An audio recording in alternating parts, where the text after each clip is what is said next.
The sun, a merciless bronze disk, hammered the arid plains of southeastern Anatolia. A land bleached of color and choked by a dust that tasted of flint and forgotten ages. It was here, in this realm of stone and scorpions, that a man named Carwan, his face a roadmap of sun wrinkles and his eyes holding the deep, weary patience of the vultures circling high above, led his scraggly flock of sheep towards a low limestone ridge that the local Kurdish herdsmen called Göbekli Tepe Potbelly Hill, a place they instinctively avoided. A place where the wind, when it chose to speak, did so in a low, guttural whisper that seemed to emanate from the very bones of the earth. Carwan, a practical man whose world was defined by the search for water and fresh pasture, felt the familiar unease prickle the back of his neck as he ascended. A sensation not of fear, but of a profound, cellular awareness that he was an intruder in a domain that was not meant for the likes of him or his bleeding animals. The hill was unnaturally rounded, too symmetrical, and littered with more worked flint than any natural outcrop had a right to be. Flakes of obsidian that gleamed like black glass and core stones that bore the unmistakable scars of intelligent hands. Hands that had worked here not decades or centuries ago, but millennia, in a time before memory, before the first cities of Sumer, before the pyramids scarred the Egyptian horizon. It was 1994, and the world above the hill was busy with its own fleeting dramas. But the world beneath it, a world sleeping under millennia of accumulated soil and dust, was about to stir. Driven by a compulsion he could not name, Carwan stopped at the hill's summit, ignoring the plaintive cries of his sheep, and began to scrape at the hard-baked earth with the heel of his sandal, then with a piece of flint.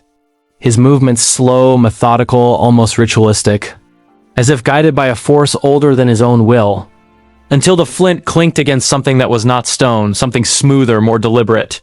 He dropped to his knees, his breath catching in his throat, and with his bare, calloused hands he brushed away the clinging dirt to reveal the curve of a shape, a smooth, rounded shoulder of stone that soon gave way to the stark, breathtaking form of a carved animal, a fox, its body elongated, its snout pointed, its lines so fluid and powerful it seemed to be straining to leap from its lithic prison.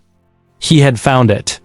He did not know what it was, but the air around him grew thick, heavy with the weight of revelation, and he knew, with a certainty that chilled his sun-warmed blood, that his simple life was over, that he had inadvertently pulled back a corner of the great shroud of time itself.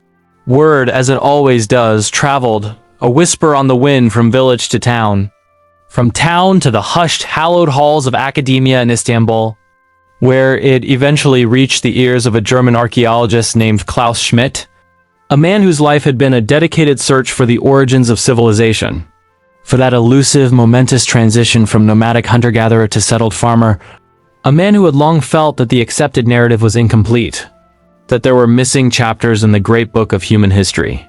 When Schmidt first stood atop Göbekli Tepe, feeling the same strange atmospheric pressure that Carwan had felt, looking out over the vast, empty landscape, he knew, with the unshakable conviction of a prophet, that he was home, that this unassuming hill was the place he had been searching for his entire life. The scope of the discovery as the first proper excavations began was beyond anything he or anyone in the field could have possibly imagined. This was not a settlement, not a village, not a tomb. There were no signs of habitation, no hearths, no trash pits, no evidence that anyone had ever lived here. Instead, his team, with their trowels and brushes, began to uncover a staggering, impossible architecture. Concentric rings of massive, T-shaped monolithic pillars of limestone, each one weighing tons. The largest standing over 18 feet tall, arranged in precise circles, with two even larger pillars dominating the center of each enclosure, all interconnected by walls of expertly fitted stone and sturdy stone benches that lined the interiors. It was a temple complex, a cathedral, but the truly mind-shattering aspect, the detail that forced a complete rewriting of human history, was its age. Carbon dating of the organic material lodged in the mortar placed its construction firmly at around 9600 BCE, a staggering 11,500 years ago, a time when, according to all established textbooks, humanity was supposed to be comprised of small, scattered, nomadic bands of hunter-gatherers, living a hand-to-mouth existence. Their minds incapable of the complex social organization, long-term planning, and sophisticated symbolic thought required for such an undertaking. Göbekli Tepe laughed in the face of such assumptions. It was pre-pottery, pre-metallurgy, pre-writing, pre-the wheel. It was built before agriculture, before the domestication of animals. A fact that turned the entire trajectory of civilization on its head. Here, it seemed, the temple came before the city. The ritual before the farm. The desire to worship, to gather, to create something permanent and magnificent for a purpose beyond mere survival, was the catalyst that sparked the Neolithic Revolution. As the excavations went deeper, layer by layer, revealing older, even more elaborate structures beneath the ones first discovered, the mystery only deepened. And the stones began to speak their cryptic, terrifying language. The pillars were not blank. They were a rite of carved art, a menagerie of the late Pleistocene world rendered with an artist's eye and a shaman's vision. Snakes, slithering in sinuous curves along the pillar sides. Scorpions, their stingers raised in perpetual threat. Charging boars, their tusks sharp and deadly. Flocks of cranes and ducks in flight. Lions, their mouths open in silent roars. And foxes, like the one Carwan had found, prowling the limestone with a predatory grace. This was not merely decoration. This was a belief system carved in stone, a cosmology, a warning, a prayer. The central T-shaped pillars were the most enigmatic of all. Most scholars agreed they were stylized human forms, abstract representations of powerful beings, perhaps ancestors, perhaps gods, for they had carved arms. Their hands meeting over where a navel would be, and they wore loincloths of animal skins. But their faces were blank, devoid of features, a profound and unsettling anonymity that suggested these figures were not individuals, but concepts, forces of nature, or watchful, faceless guardians. Who were the people who built this? What drove them to quarry these colossal pillars from the local bedrock using only stone tools? To transport them without the aid of wheels or beasts of burden for hundreds of meters, and to erect them in these precise, sacred circles? Schmidt envisioned a society unlike any known to history. A coalition of hunter-gatherer bands who, for reasons unknown, were compelled to come together, to pool their labor, their knowledge, and their spiritual fervor in a project that would have taken generations, a project that served no immediate, practical purpose other than to create a stage for a ritual they deemed more important than food or shelter.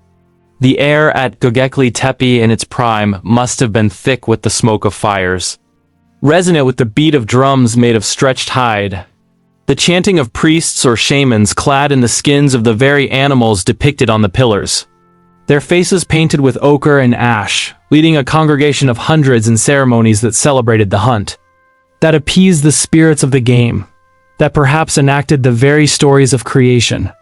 The turning of the seasons, the delicate, terrifying balance between life and death that governed their world. But the greatest mystery of Göbekli Tepe is not its construction, but its deliberate and meticulous burial. Around 8000 BCE, after more than 1,000 years of use, the entire complex, every single ring of pillars, every carved stone was systematically, carefully, filled in with thousands of tons of earth, stone rubble, and animal bones, backfilled by the very descendants of its builders until the great temples were completely submerged, hidden and preserved under the artificial hill that would stand silent for the next 10 millennia. They did not abandon it. They entombed it. They did not forget it. They sealed it away like a sacred secret too powerful or too dangerous to be left in the open air. Why? Was it to protect it from invading less enlightened peoples? Was a new religion, a new way of seeing the world, emerging, one that found the old animalistic gods and their monstrous temple to be blasphemous, something that needed to be ritually killed and buried? Or did they themselves come to fear the power they had unleashed, the knowledge they had encoded in the stone, the entities they had invited to dwell within the circles? Perhaps the rituals became too potent, the visions too real, the cost of maintaining the cosmic order too high, and so in an act of profound piety or profound terror, they returned their gods to the earth, whispering a final, desperate incantation as the last shovelful of dirt fell. consigning their greatest achievement to a twilight of perfect preservation. A time capsule meant for an audience they could never have imagined. Today, the site is a hive of quiet,